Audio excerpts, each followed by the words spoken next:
Hafid Aditama namanya. Namun siapa sangka, di balik senyum ramahnya ia bisa memanfaatkan satelit 8 untuk kepentingan pendidikan. Ini semua bermula saat ia mendapat program kampus mengajar di daerah tertinggal. Jadi sebelumnya emang saya hobi amati radio. Nah, emang kegiatan saya di rumah ya kadang QSO atau berkomunikasi dengan sesama antara amati radio menggunakan satelit. Nah, kadang dikirim gambar gitu pakai SSTV, kadang juga yang sering sih voice. Nah, tapi sangat kebetulan gitu di SD penempatan saya itu benar-benar nggak ada sinyal, Mas. Nggak ada sinyal. Jadi ketika kita berkomunikasi pakai HP, maksudnya pakai HP yang GSM gitu, itu nggak fungsi, Mas.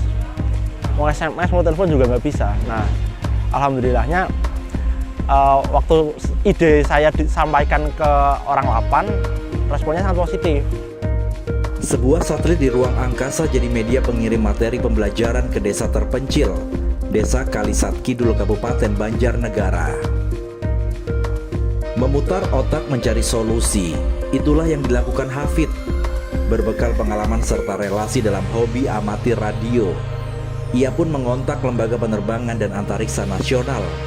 Tujuannya tak lain untuk mengirim gambar dalam bentuk suara ke desa tempat ia mengajar. Saya koordinasi dengan salah satu amati radio juga di Jakarta.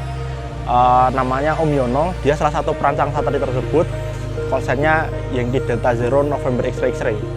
Nah, malamnya saya minta tolong. Jadi, Om, tolong kirimin ini ke IO86 besok pagi ya, Om, jam 10 gitu kan. Pas ada jadwalnya udah. 5 gambar berisi cover buku dan foto jadi bahan uji coba pengiriman. Gambar tersebut diubah menjadi sinyal suara, lalu dikirim ke satelit 8 IO86 untuk kemudian dikirim kembali ke lokasi tujuan.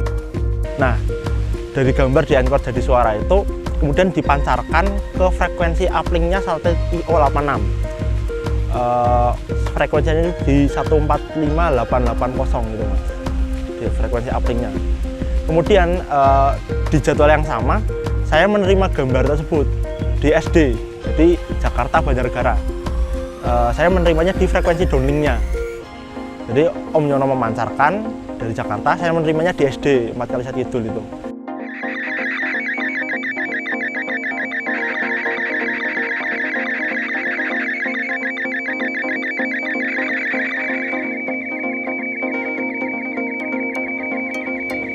Nah, suara tersebut langsung di decode. Jadi ada aplikasi decodernya, mode SSTV.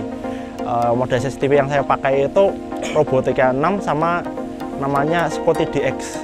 Sebenarnya nggak lama, jadi satelit IO86 itu kan satelit ekuatorial. Jadi satelit yang mengorbit rendah, lewat di atas Indonesia itu setiap 100 menit. Setiap 100 menit, kemudian sesi lewat dari titik munculnya kita bisa menerima sinyalnya sampai berakhirnya kita menerima sinyal itu sekitar 12 menit lah, sekitar 12 menit. Jadi kita berkirim 5 gambar itu selama 12 menit. Ketika muncul, langsung saya pointing pakai antena Moxon yang saya rakit. Saya arahkan dari barat, itu kan ekuatorial, dari arah barat ke arah timur gitu kan.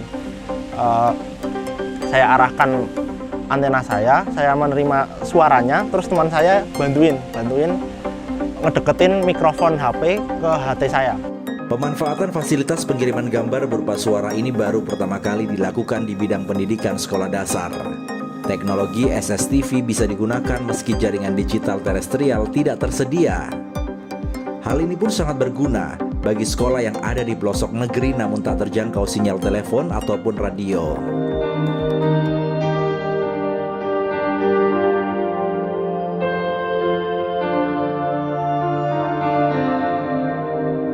Keberhasilan Hafid terdengar sampai telinga Kementerian Pendidikan dan Kebudayaan. Ia pun diminta untuk melatih di Papua tentang pemanfaatan teknologi SSTV. Pionir untuk memecahkan juga masalah tidak ada internet di Papua. Nanti Mas Hafiz Ibu ajak ke Papua. Mari kita pecahkan bersama kegiatan-kegiatan di Papua dengan menggunakan satelit radionya Mas Hafiz di Papua ya. Jangan pernah terbatas oleh kamu di mana dengan siapa, nggak perlu. Yang kalau pengen lakukan ya silahkan lakukan gitu aja sih.